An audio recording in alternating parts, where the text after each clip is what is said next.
Making open-world games is far from easy. The number of assets necessary to fill them is colossal. The amount of testing required to polish them is unthinkable. And unless your name is Sam or Dan Houser, whatever you make is almost always going to live in the shadow of Grand Theft Auto's scope and brand power. For a brief period in the early 2010s, Sleeping Dogs was such a contender. The culmination of nearly 5 years of work at Vancouver-based developer United Front Games, Sleeping Dogs managed to win over players' hearts by being modest and focused. Instead of trying to be a better Rockstar game than Rockstar's own offerings, it concentrated on nailing a setting, tone, and style of combat that they had never explored before, and succeeded impressively in doing so. Yet what was perhaps most remarkable about it was the fact that it got released at all.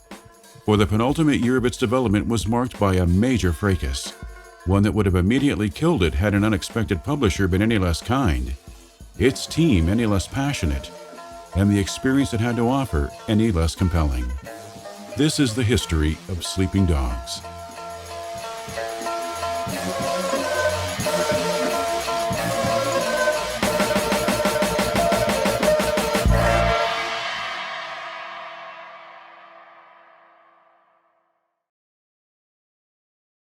Hey folks, it's Rob Oliveira from United Front Games. I'm going to walk you through our studio and give you a little tour, and you can see what it's like to work here at UFG. So follow me. Today, it's impossible to discuss Sleeping Dogs development without bringing up United Front Games. The studio's history is practically as intertwined with the open-world game as its protagonist, Wei Shen. And yet, when Sleeping Dogs first entered production, neither United Front nor Wei were part of its equation. As revealed in a 2010 expose published by Gamasutra, the game was originally conceived at Treyarch in 2007 as a Hong Kong cinema-inspired action title starring an Asian female assassin.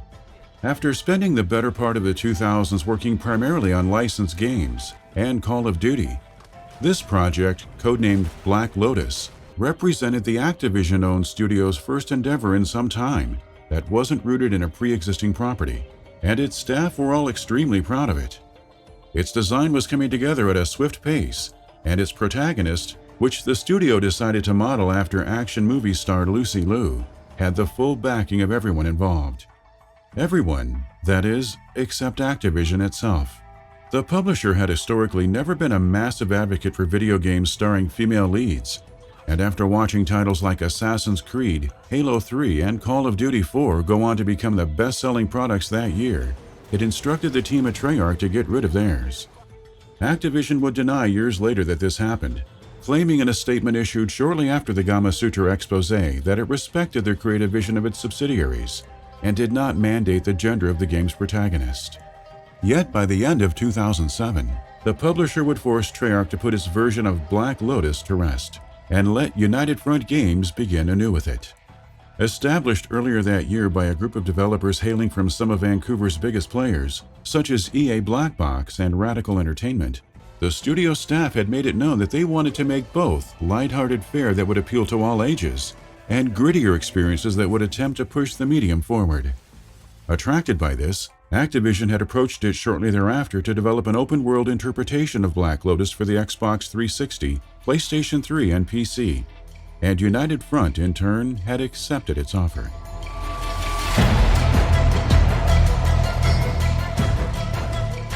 Determined to live up to Activision's high expectations, United Front staffed up and set about translating this experience into a game that would be able to easily distinguish itself from its competition. Up until this point in time, most other open-world games featuring real-life settings tended to take place in either America or Europe, eager to try and capture the magic of Grand Theft Auto's seminal metropolises. This made them easy to promote, as the familiarity of their settings meant that there was no confusion as to what they had to offer. But this also had resulted in them being plagued by a feeling of sameness. United Front's game, on the other hand, would take place entirely in Hong Kong, a far cry from what audiences in the West were familiar with, yet one that would be able to provide a view of urban existence seldom seen by the rest of the world, with its unique melting pot of Eastern and Western cultural values.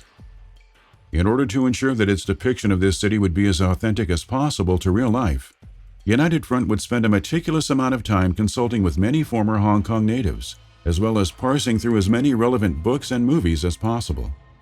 Internal Affairs, the 2002 Hong Kong crime thriller that served as the basis for Martin Scorsese's The Departed, was treated as if it were sacrosanct, as were the filmographies of John Woo and Chow Yun-fat. And when it became clear that these secondary sources weren't going to be sufficient, the team would take it upon themselves to visit the Pearl of the Orient in person. These trips would prove especially helpful, as they would not only supply the team with invaluable insight as to what the city was like on a day-to-day basis, but enable them to directly interface with aspects of its social fabric rarely seen outside its borders, including Hong Kong's Triad gangs. This meticulousness would be no less present when it came to designing Black Lotus's combat system. From the get-go, United Front saw in the project an opportunity to try and develop a system that would capture the sense of playfulness present in Hong Kong action cinema, wherein the protagonist uses a wide array of objects strewn about their environment to defeat their enemies. Though plenty of Hong Kong movies would be used as reference material to help bring it into being, the team would also take heavy inspiration from cinematic sources outside of China, such as the Tony Jaa martial arts film, The Protector. The latter film in particular proved instrumental in helping the team realize early just how engaging such a martial arts-heavy combat system could be. So much so that they would hesitate to include firearms in the game for a long time, believing that the experience they were trying to craft would be purer and truer to their reference materials without them. Eventually, however, once the team determined that putting guns into the game would allow them to more easily make certain areas difficult progression-wise, they were folded in.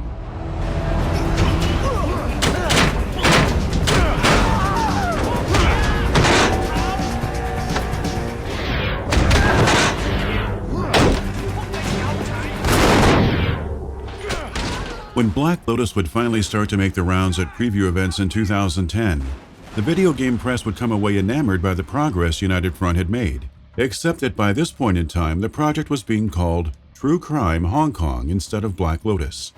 Inspired to try and compete with Rockstar Games once more after witnessing Grand Theft Auto 4 practically print money in 2008, Activision had decided to reconfigure Black Lotus as a reboot of its True Crime series of open-world games, which had previously been developed by Santa Monica-based developer Luxoflux.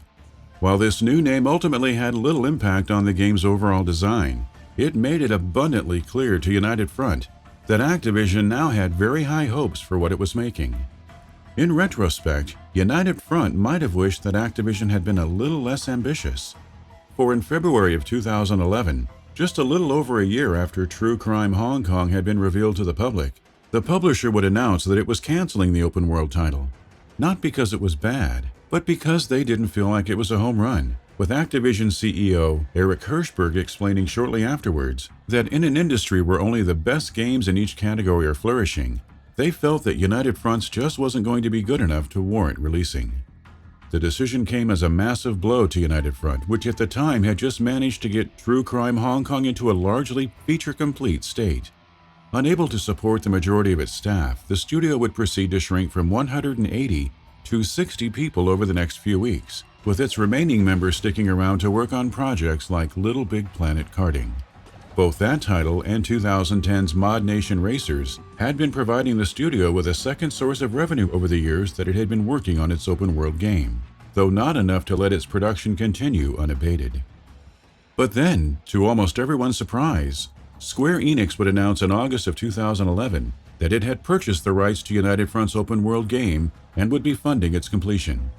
In an interview at the time with Gama Sutra, Square's Lee Singleton would claim that the decision to do so came about almost immediately after meeting with United Front to discuss picking up the title, stating that both the team and their game's quality shone too brightly to pass by. What was known as True Crime Hong Kong became Sleeping Dogs.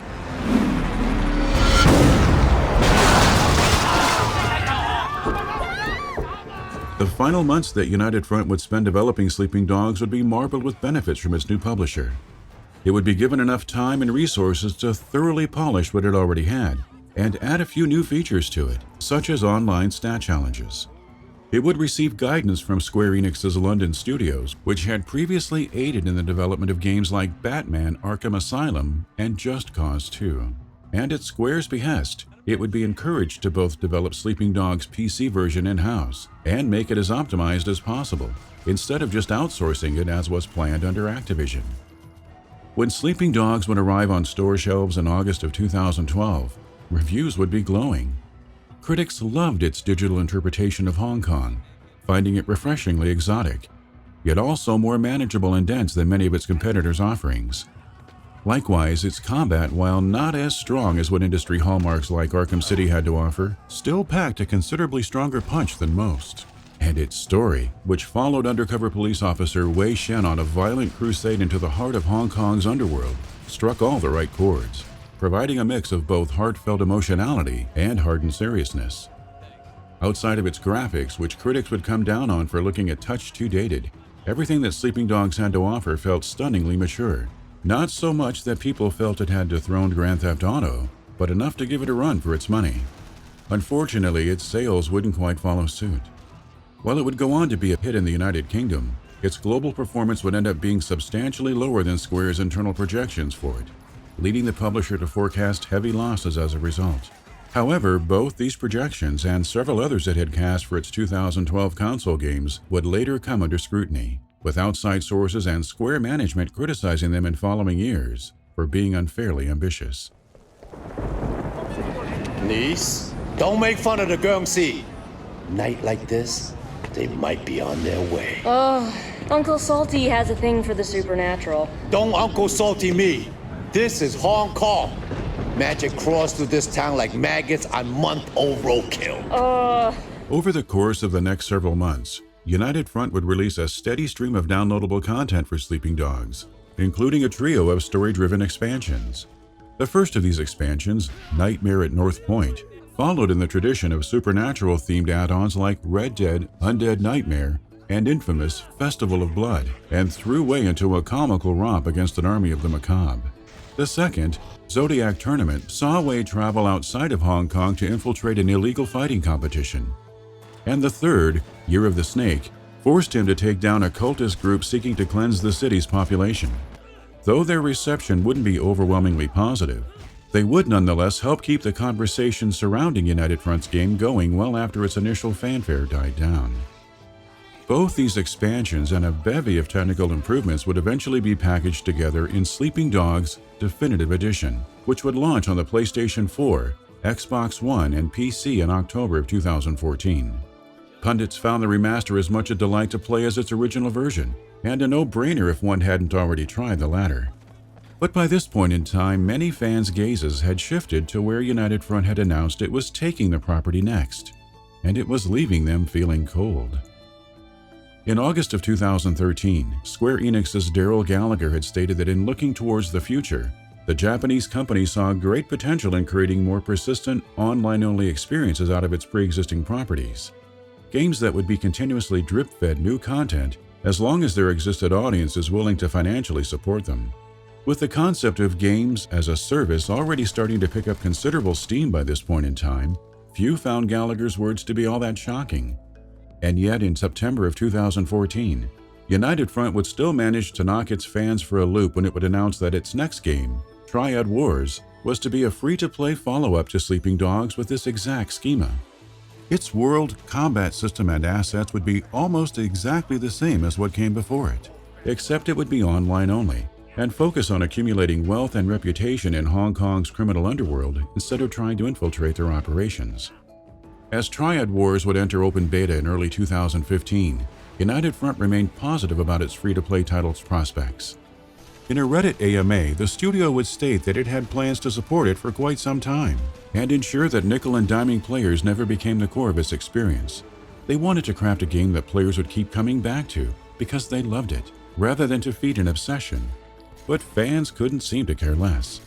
They were upset that it was free to play, disappointed that it wasn't a true sequel, and frequently confused as to what exactly it even was, with many believing based on descriptions that Triad Wars was an MMO-like experience, when it was actually closer to an asynchronous multiplayer game with base-building aspects.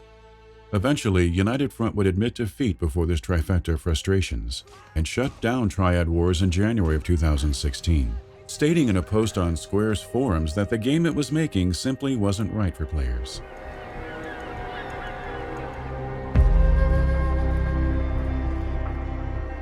With Triad Wars no longer occupying United Front's attention, fans grew hopeful once more that Sleeping Dogs 2 was on the horizon. Surely, they reasoned, the lack of enthusiasm surrounding the former title had convinced the studio to go back to what it knew and make a proper continuation of the first game. It had been long enough since the definitive edition's release, and the latest console generation was proving to be even friendlier towards open-world games than the last. If there ever was a time to launch a sequel, it was now. Sadly, such hopes would be dashed in October of 2016, when United Front would suddenly shut its doors.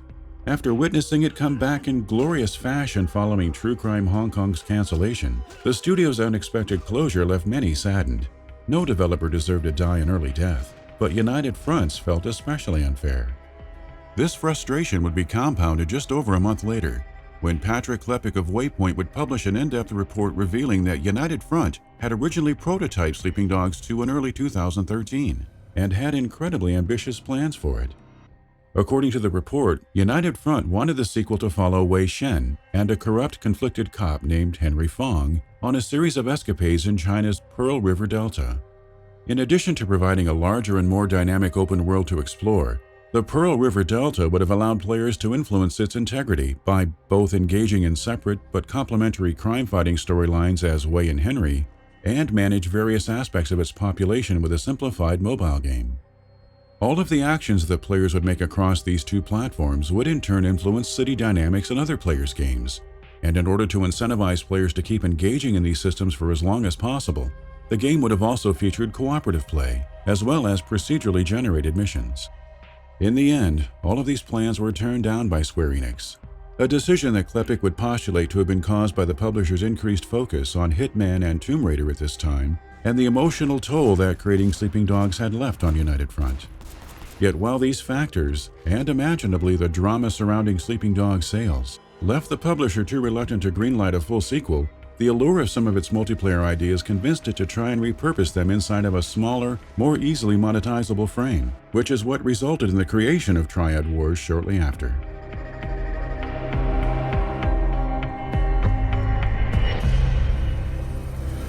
American gangs, Asian ones, don't compare to the Triads. I don't like this cocky little fucker. You need to be more careful, Ray. Much more careful. Since United Front's closure, Sleeping Dogs has been largely dormant. Scattered signs have pointed to a film adaptation of the series currently being in the works, with Donnie Yen of Ip Man and Star Wars fame claiming in 2018 that he would be headlining a Sleeping Dogs movie in due time. Outside of that, however, Square has shown little interest in giving United Front's pup a second lease at life, leaving its future highly suspect. As a result, assessing Sleeping Dogs' legacy is difficult. In a world where the likes of Silent Hills and Star Wars 1313 have bitten the dust, the fact that such a comparatively lower-profile title managed to get itself out the door is worthy of celebration, as is the role that Square played in allowing it to do so. But the lack of any sort of official follow-up to it is a crying shame, and a sobering reminder that even the most seemingly obvious projects in the world can't always be counted on to materialize. That if just enough things align the wrong way at the wrong time, the best of ideas will come undone. Thus, one can only hope that going forward, people's love of Sleeping Dogs Hong Kong will encourage more developers to follow in United Front's footsteps and take advantage of the unique gameplay potential that cities outside of the Anglosphere have to offer.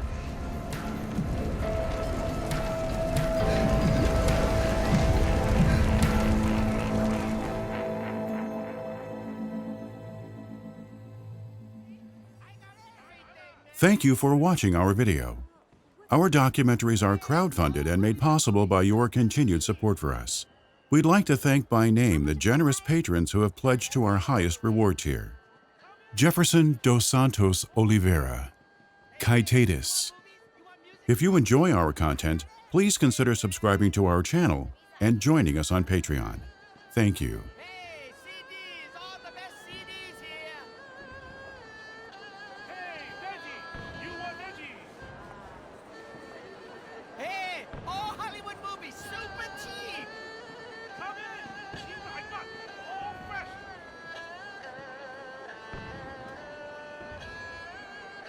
Hey, man, hey, come take a look. You want veggies?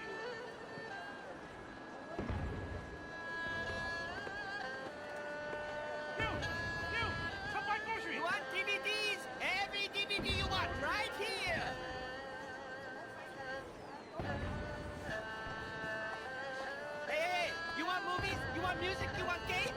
I got everything, man! You want DVDs?